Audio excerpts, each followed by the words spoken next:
Sebab dia tak boleh nak cakap dekat dalam intercom. Sebab perempuan ni seorang dalam tu dia cakap. Kalau dia cakap ada orang lain ataupun ada something di belakang perempuan ni, lagi tak tahulah panik ke, pengsan terus ke, dia merangkak, dia tak laju. Dia perlahan je, tapi dia menuju ke pintu lori ni.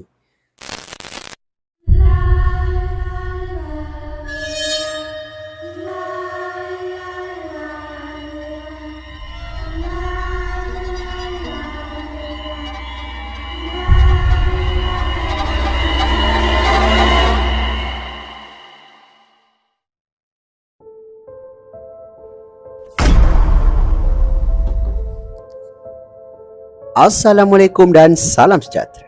Kita bertemu lagi di dalam channel Sembang Kopi. Channel yang akan mengetengahkan kisah-kisah seram yang menarik untuk anda dengarkan. Tapi sebelum aku memulakan apa-apa kisah, izinkan aku mengucapkan ribuan terima kasih kepada korang semua yang dah pun subscribe dan support channel aku ni. Yang mana korang semua yang baru je sampai ke Sembang Kopi pun, aku ucapkan selamat datang. Aku doakan korang semua yang menonton video ni dipermudahkan segala urusan korang semua dan dimurahkan rezeki yang barokah. Untuk kisah seram kita pada video kali ni, seperti biasa, akan ada 3 kisah seram yang aku akan kongsikan dengan korang, di mana kisah ini dikirimkan kepada aku melalui Telegram. So, tanpa membuang masa lagi, get your coffee, jom aku story.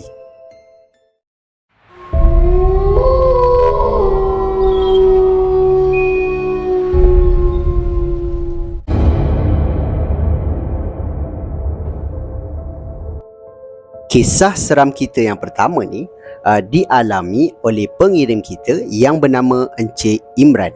Di mana Encik Imran ni, dia nyatakan di dalam Telegram yang kisah ini berlakunya pada tahun 2006.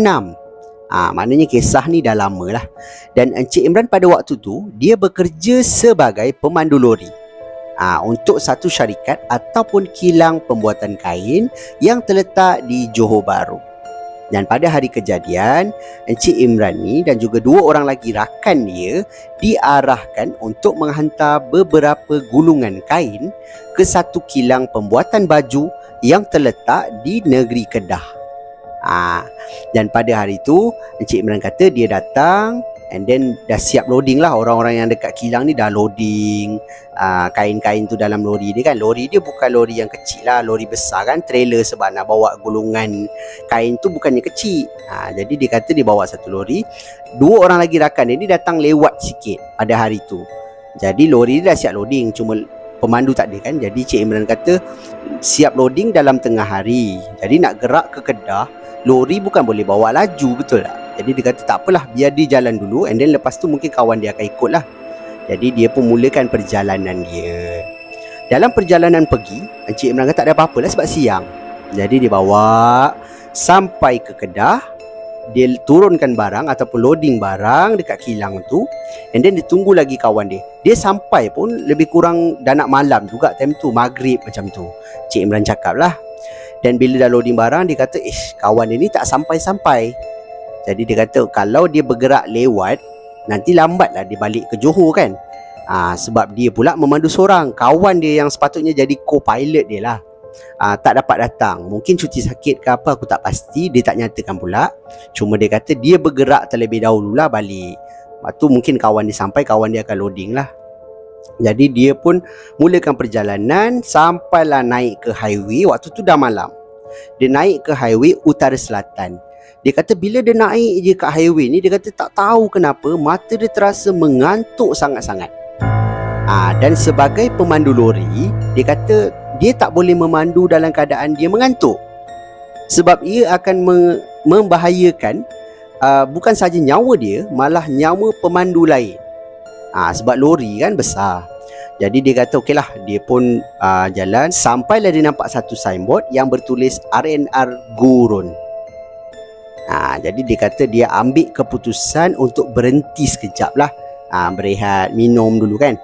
Jadi dia masuk ke RNR ni, dia pun parking lah dekat bahagian lori. Lori kan tempat lain kan, jadi dia parking dekat bahagian lori ni. And then dia kata okeylah, dia pun turun, dia beli air. beli air, dia beli roti, lepas tu dia naik balik.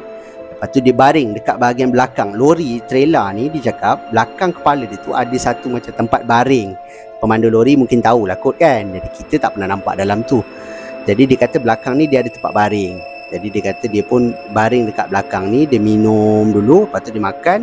Dia ambil keputusan untuk lelap sekejap lah sebelum memulakan perjalanan balik. Jadi dia pun tidur sekejap. Dia kata dia tersedar balik jam waktu tu dah pukul 1 lebih. So agak lama jugalah dia tidur. So dia kata, alamak, aku dah terlambat dah ni, dia cakap. So okay, tak apa. Dia pun bangun, and then dia cubalah segar-segarkan diri sikit. Dia cakap dia pun bukalah tingkap di bahagian driver ni. Di mana pada waktu tu dia hidupkan rokok dia. Dia pun smoke lah kan. Smoke. Lepas tu waktu dia buang asap tu, dia buang menghala ke tingkap belah dia ni lah. Jadi dia cakap okay, dia buang macam tu. Lepas tu Encik Imran ni bagi tahu yang lori punya side mirror kan besar. Jadi bila dia pandang ke tingkap, dia akan ternampak tahu dekat bahagian side mirror ni. Okey, korang bayangkan waktu dia tengah smoking ni, dia ternampak macam ada satu kepala yang sedang mengintai daripada belakang lori ni. Jadi Cik Imran kata, dia tengok perhati betul-betul sebab belakang tempat lori ni terus hutan tau. Jadi tak adalah nampak macam ada kereta ke, tak ada. Jadi dia perhati betul-betul, dia kata, betul lah kepala, dia kata. Siapa pula yang ngintai-ngintai ni, dia cakap kan. Dia pun tengok kepala tu macam menyorok balik daripada belakang lori ni. Maknanya dia masuk belakang lori lah. So Cik Imran kata, tak apalah, mungkin dia salah nampak kot, dah pukul 1 lebih kan. Dia tak ada rasa takut apalah. Cuma dia kata lepas tu dia smoke lagi, dia nampak lagi kepala tu. Jadi dia kata, ada lagi. Siapa yang ngintai-ngintai ni, dia cakap. Dia tengok benda tu menyorok lagi. Kali pertama dia nampak kepala tu, dia tak perasan lagi tau. Bila kali kedua dia kata, kepala ni macam ada orang yang panjat belakang lori and then jengah kepala. Sebab dia bukan dekat bahagian bawah. Kalau kita berdiri pijak ke tanah, kita takkan setinggi lori tu, betul tak? Korang bayangkan belakang lori tu, Encik Imran nampak kepala tu di tengah-tengah.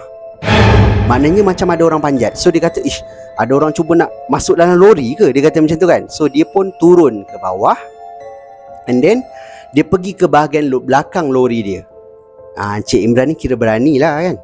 Dia pergi belakang lori dia. Dia cakap tak ada apa-apa lah, dia dah pusing satu lori, tak ada apa-apa. So dia pun teruslah jalan nak naik balik ke lori dia. Tiba-tiba enjin lori dia mati. Jadi bila enjin lori ni mati, Encik Imran ni macam pelik lah kan. Jadi dia pun naiklah semula ke lori dia. Dia tutup pintu, dia cubalah start enjin dia. Tak boleh nak start, dia cakap. Dia kata kenapa pula lori aku ni? Tengah-tengah dia start ni, dia terperasan lagi dekat side mirror dia ni, dia nampak kepala yang jengah tadi tu ada lagi. So kali ni Cik Imran dah mula rasa macam gerut lah, macam takut lah kan. Dia kata, lah siapa ni yang jengah-jengah ni kan, dia kata. Tiba-tiba korang bayangkan kepala tu dia keluar, dia merangkak. Ini korang, aku pun macam tak percaya tau. Dia merangkak, tapi bukan merangkak di tanah. Dia merangkak seakan-akan melekat di tepi belakang lori ni menuju ke kepala lori tu. Encik Imran kata bila dia nampak, confirm lah, dia kata ini bukan manusia, ini adalah makhluk halus. Sebab siapa yang boleh melekat kat tepi tu? Macam cicak lah, korang bayangkan. Dia merangkak, dia tak laju, dia perlahan je, tapi dia menuju ke pintu lori ni. Dan yang paling memburukkan keadaan, tingkap lori waktu tu terbuka. Jadi Encik Imran ni dalam masa dia start tak boleh, dia pun cuba naikkan dia punya tingkap, tapi tingkap dia tak boleh naik. Sampailah satu waktu Cik Imran kata benda tu dah betul-betul dekat. Kira kalau dia melangkah terus sampai ke pintu. Dia pun lompat pergi ke belakang tempat dia tidur tadi tu. Ada satu langsir tau. Memang mungkin ada lah dalam lori dia. Untuk kalau dia tidur, dia tutup lah kan. Dia kata dia terus tutup bidai tu ataupun langsir tu. Dia duduk belakang langsir tu dalam keadaan dia menggigil. Lepas tu Encik Imran ni dia nampak tau, kan ada lampu. Jadi nampaklah bayang-bayang kan. Korang bayang dekat pintu ni ada dia nampak bentuk macam orang sedang mengintai. Lepas tu bunyi dia macam ni. Ini dia buat dalam voice lah, jadi aku just ikut balik lah. Macam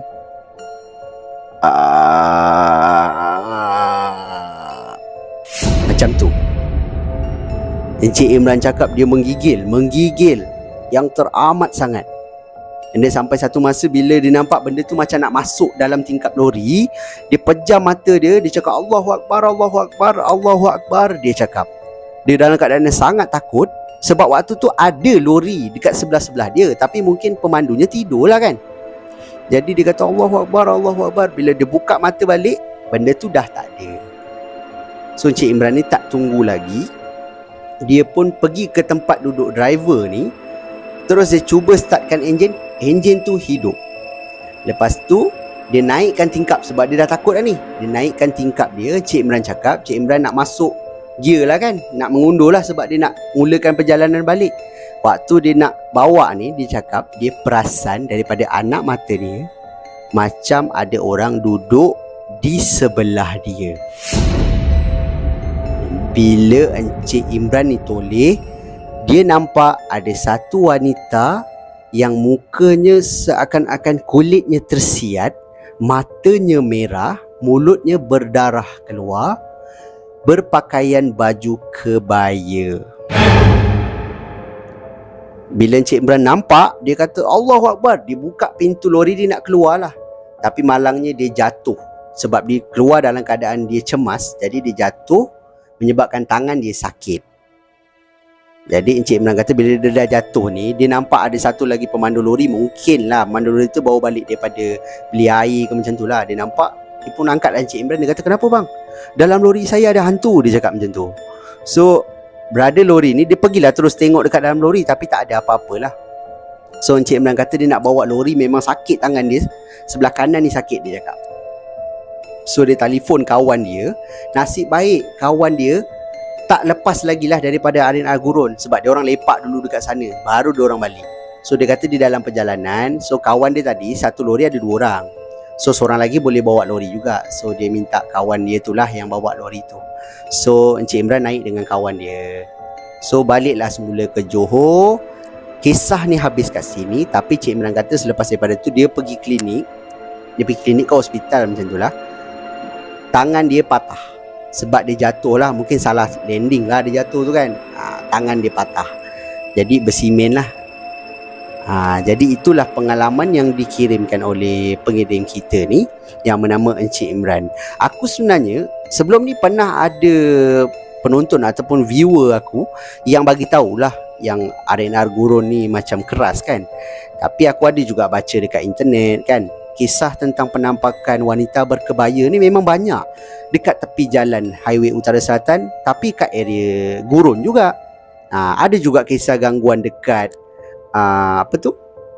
Arin Al-Gurun ni. Tapi mesti melibatkan wanita berkebaya. Mungkin tempat tu didiami oleh benda tu ke, aku pun tak pastilah. So pada pendapat korang macam mana? Kisah ini seram ataupun tidak? Korang boleh tinggalkan pendapat korang di ruangan komen dekat bawah.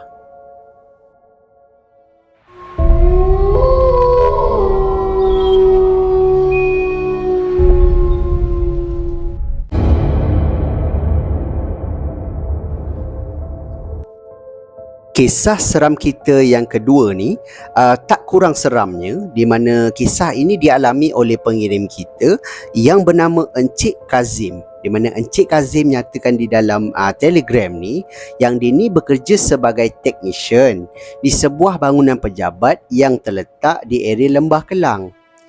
Dan kisah ni pula berlakunya pada tahun 2014, di mana bangunan pejabat ni diceritakan oleh Encik Kazim. Bangunan ni kira bangunan pejabat yang lama, yang ada mungkin daripada tahun 1990 lebih macam tu sampai tahun 2014, kira lama lah kan. So Encik Kazim kata dia bekerja sebagai technician dan memang waktu pagi dia memang ada dekat office lah, tapi waktu malam dia akan dia bekerja sebagai on call. Maknanya kalau ada telefon yang kena datang, dia datanglah. Dia cakap macam tu. So bila ada lampu rosak ke apa-apa barang peralatan elektrik yang rosak, dia dengan tim dia yang akan settle lah. Jadi pada hari kejadian seram ni berlaku, Encik Kazim kata dia dah nak balik kerja dah. Waktu tu pukul 7. Dia pergi ke arah lift daripada office dia ni, dia pergi ke arah lift. Dia tekan lift, tapi lift ni tak terbuka. Dan dia tengok dekat macam papan yang ada nombor tu kan, tak ada nombor. Seolah-olah lift ni macam matilah. Jadi dia kata, lah rosak lift ni.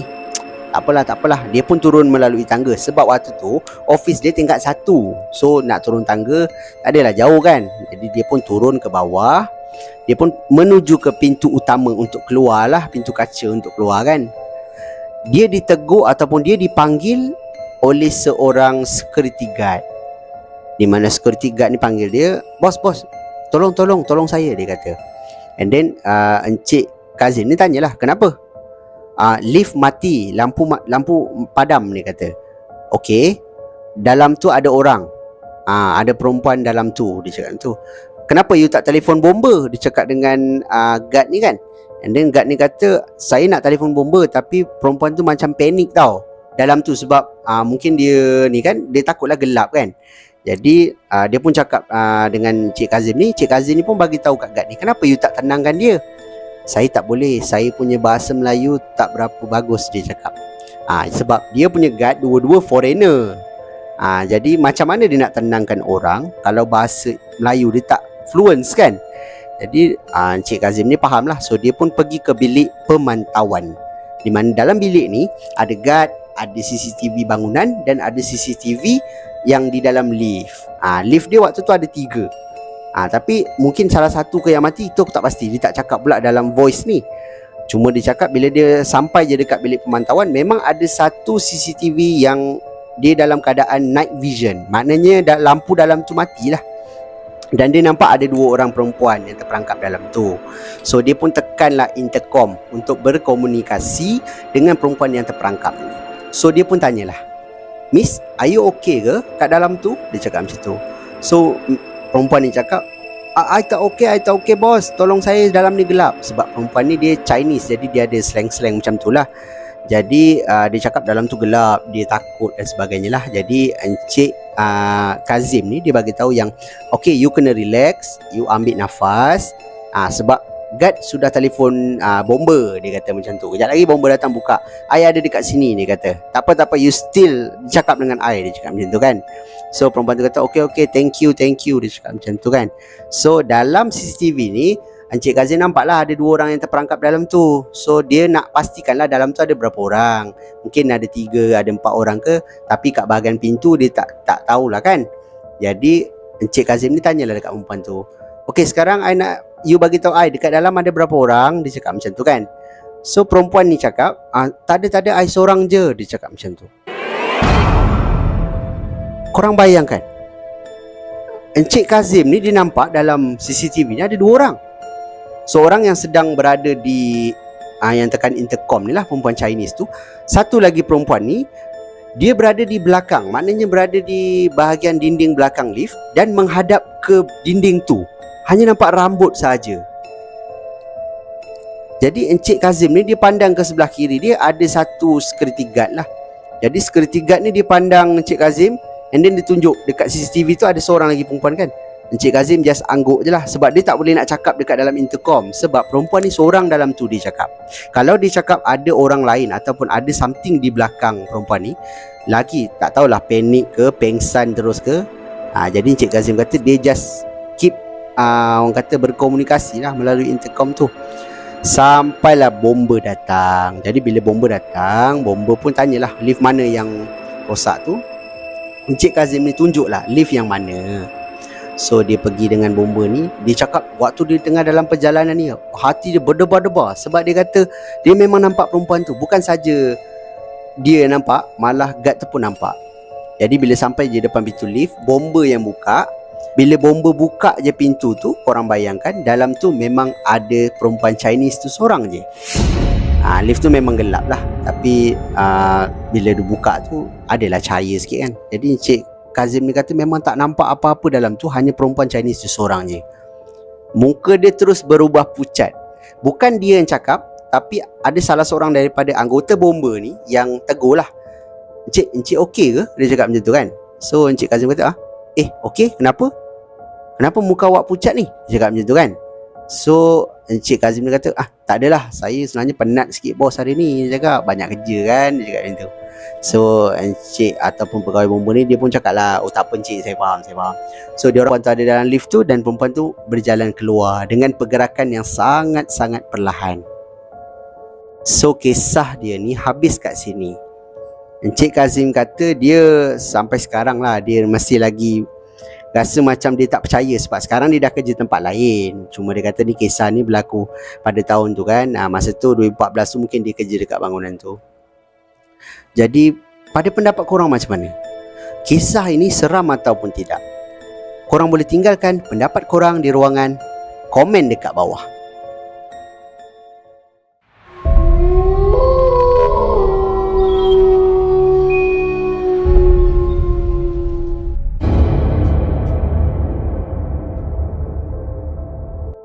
Kisah seram kita yang ketiga ni pula, kisah ni agak ringkas. Biasalah, untuk kisah ketiga biasa aku akan pilih kisah yang ringkas lah.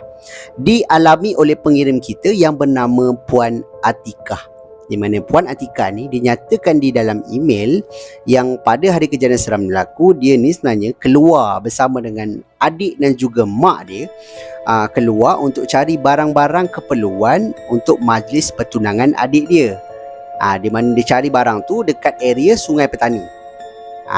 Jadi bila sampai je dekat kawasan ataupun tempat yang dituju ni, Puan Atikah cakap waktu tu maghrib.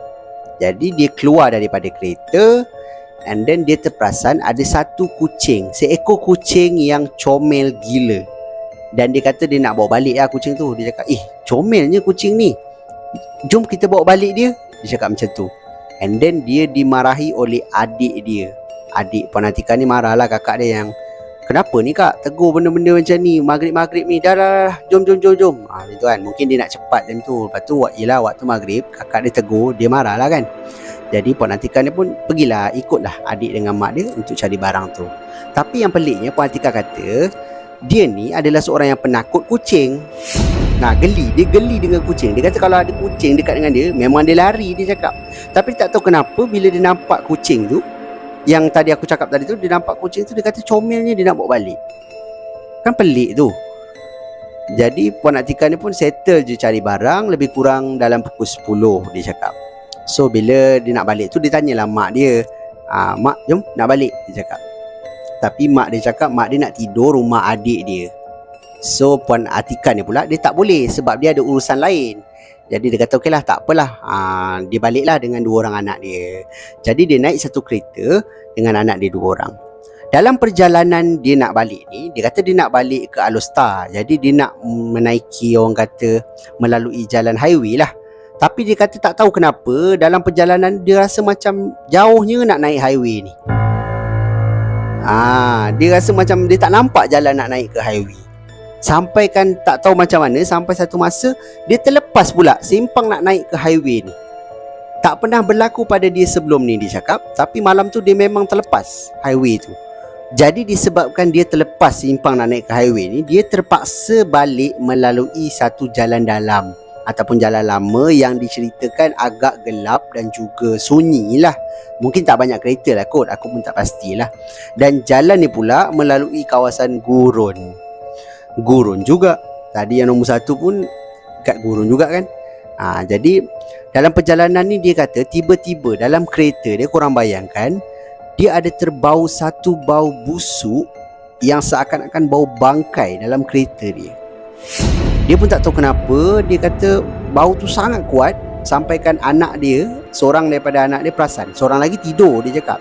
Seorang ni perasan dan dia cakaplah dengan mak dia yang, bau tak busuk kan dalam kereta dia. And then Puan Atikah ni cakap dengan anak dia, abang ni janganlah tegur, jangan, biar tak adalah bau apa ni, tak ada bau pun. Mak dia cakap macam tu. Dah abang tidur, jauh lagi ni perjalanan nak balik rumah, dia cakap macam tu. So okeylah, anak dia pun diam je. Tapi dia kata memang bau busuk, tak tahu kenapa. And then Dia pun jalan balik sampailah ke rumah dia lah. And then bau tu ikut sampai rumah ke, aku pun tak pastilah. Dia cerita tu tak sampai rumah. Dia just cakap lepas tu dia balik. And then dia kata dia pun tak pasti adakah bau itu berkait dengan apa yang ditegur ke, ataupun bau tu memang benda tu kebetulan ke, dia pun tak pastilah. Tapi kejadian macam ni tak pernah berlaku lah pada dia. Sebab dia bukannya tak pernah bawa kereta ke tak, dia biasa je bawa kereta. Tapi tak tahu malam tu dia terlepas simpang dan dia pula terpaksa melalui jalan lama yang gelap, mungkin tak banyak kereta. Lepas tu bau macam tu pula. Korang bayangkan dia seorang drive, anak dia 2 orang, kalau berlaku apa-apa minta jauh lah So itulah pengalaman seram yang dikirimkan oleh pengirim kita ni yang bernama Puan Atikah. So pada pendapat korang macam mana? Kisah ini seram ataupun tidak? Korang boleh tinggalkan pendapat korang di ruangan komen dekat bawah. Jadi itu sajalah kisah seram kita untuk video kita pada kali ini.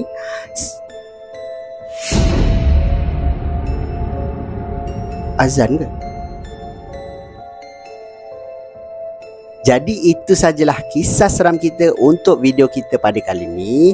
So tadi aku macam dengar bunyi azan tau, tapi sekarang ni jam aku pukul 12.43 malam, mana ada azan tu tak? Malam Jumaat pula tu, aduh aku pula pergi teguh. Jadi pada pendapat korang macam mana?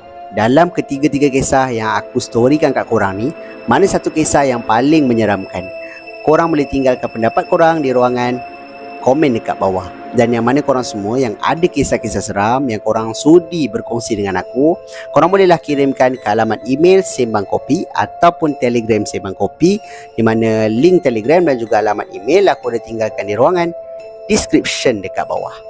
Dan di kesempatan ni terima kasih sekali lagi kepada korang semua yang sudi memilih Sembang Kopi untuk korang dengarkan kisah-kisah seram dan sudi menonton video aku daripada mula sampailah ke hujung ni. Ni salah satu cara korang tunjukkan support korang kepada aku untuk aku terus buat video dan menyajikan kisah-kisah seram yang menarik untuk korang dengarkan. Dan akhir kata daripada aku, kalau korang suka dengan cara penyampaian aku, korang suka kisah-kisah seram yang aku storykan dekat korang, aku hargai sangat-sangat kalau korang boleh bantu aku, bantu channel aku dengan tekan butang like, butang subscribe dan butang loceng supaya korang takkan terlepas apa-apa video yang aku akan update lagi lepas ni. Jadi itu saja daripada aku. Kita jumpa lagi di video yang akan datang. Assalamualaikum. See ya.